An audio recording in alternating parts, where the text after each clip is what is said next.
Merci. France Inter, le 7-9. Il est 7h48. Léa Salamé, votre invitée ce matin, est une religieuse franciscaine. Elle publie « Ma vie est un miracle » aux éditions Jean-Claude Lattès. Et bonjour Bernadette Morio. Bonjour madame. Merci d'être avec nous ce matin. Que l'on soit croyant ou pas, votre histoire, cette histoire que vous racontez dans ce nouveau livre qui sort aujourd'hui, « Ma vie est un miracle » chez Jean-Claude Lattès, est une belle histoire. L'histoire d'une miraculée. C'est quoi une miraculée ? Une miraculée, c'est une femme comme une autre. Et j'étais malade et je suis guérie. C'est quelque chose qui me dépasse toujours. Et bon, je dirais que ça change rien dans ma vie, sinon de vivre à plat sans les limites que j'avais. Ouais, ça change rien, ça change quand même beaucoup de choses quand on lit votre histoire. On est en 2008, il y a 10 ans. Vous vivez dans une congrégation franciscaine, vous êtes sœur Bernadette et vous êtes atteinte depuis 40 ans d'une maladie qui touche vos racines lombaires, une maladie qui vous fait atrocement souffrir et qui vous paralyse presque complètement. Quelle était votre vie d'alors ? Ma vie d'avant. Ma vie d'avant, c'était une vie que je partageais entre les hôpitaux, entre la rééducation, entre je dirais le repos et en même temps dans une relation fraternelle. Et j'ai toujours été malgré tout active, même si j'avais des limites, parce qu'en fait ça s'est aggravé progressivement. Et à la fin, vous portez une minerve, un corset. Oui, mais le corset, ça faisait longtemps que je le portais. La morphine, je la prenais depuis 1994. J'avais le neurostimulateur depuis 1992. Et j'étais une appareillée du pied en 2005 et je vis avec les autosondages depuis 2000. C'est pas votre mère supérieure qui vous conseille d'aller à Lourdes, mais c'est votre médecin généraliste qui est pourtant totalement laïque et qui, désespéré de ne pouvoir soulager vos douleurs, et qui vous dit « Va faire un pèlerinage à Lourdes », on est en 2008, vous y allez, que se passe-t-il ? Que se passe-t-il ? J'ai d'abord été, oui, effectivement, à Lourdes avec les malades.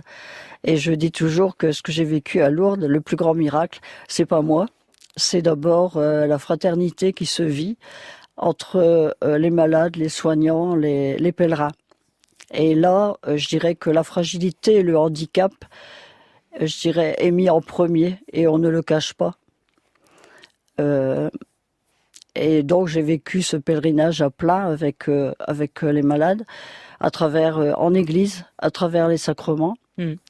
Et vous recevez les sacrements, mais il se passe rien sur le coup. Non, il s'est rien passé. Enfin si, il s'est passé à Lourdes une expérience spirituelle lors de la bénédiction des malades avec le Saint-Sacrement, et où j'ai ressenti cette présence du Christ vivant. Et dans la prière, j'ai reçu que Jésus marchait à nos côtés et que il voyait ma souffrance et celle de mes frères et sœurs malades et de lui donner tout. Et j'ai prié pour les autres malades, mais j'ai jamais prié pour moi. Ouais. Ça, on est à Lourdes. Ensuite, vous rentrez dans votre confrérie de Bresles, puisque vous habitez à côté de Beauvais. 3 jours après votre retour de Lourdes, on est le 11 juillet 2008, à 17h45 précise. Qu'est-ce qui se passe ?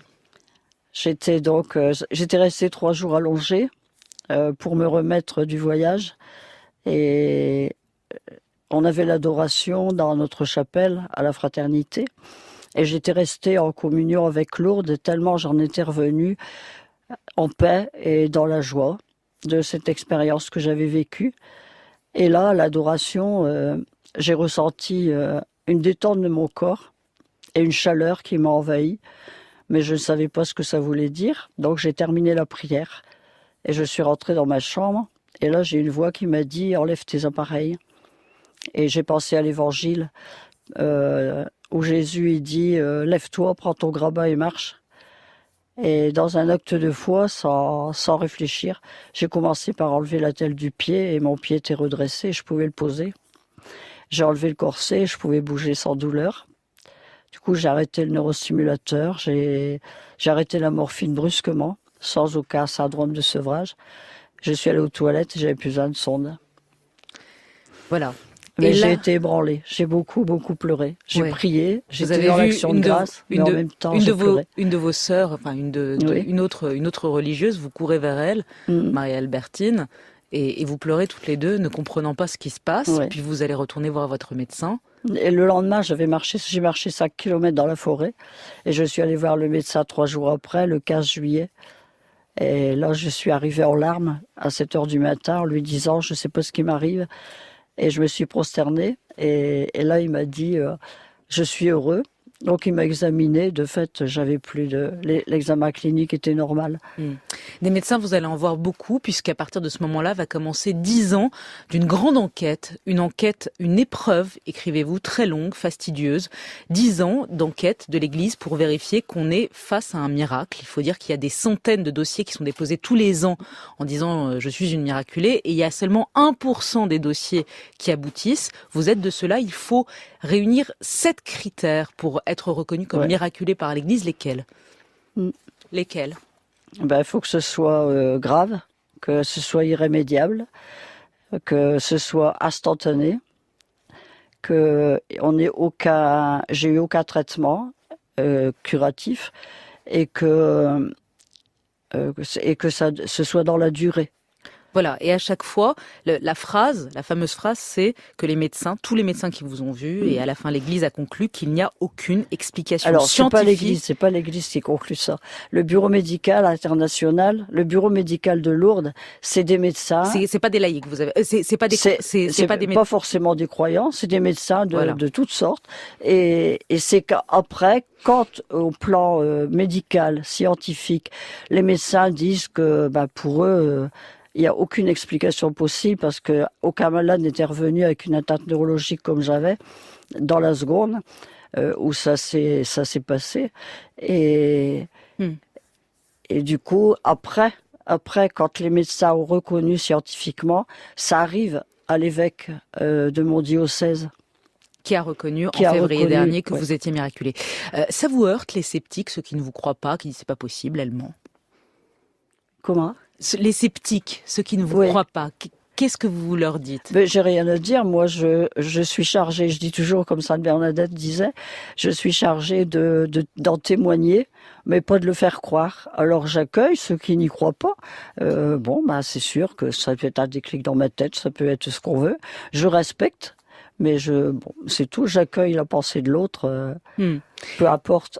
Il y a la grande question que vous posez dans un des chapitres, pourquoi moi ? C'est vrai que vous avez prié pour d'autres malades, pour vos frères et sœurs à vous qui n'ont pas été guéris, qui sont décédés. Pourquoi vous, à 79 ans, vous êtes guéri ?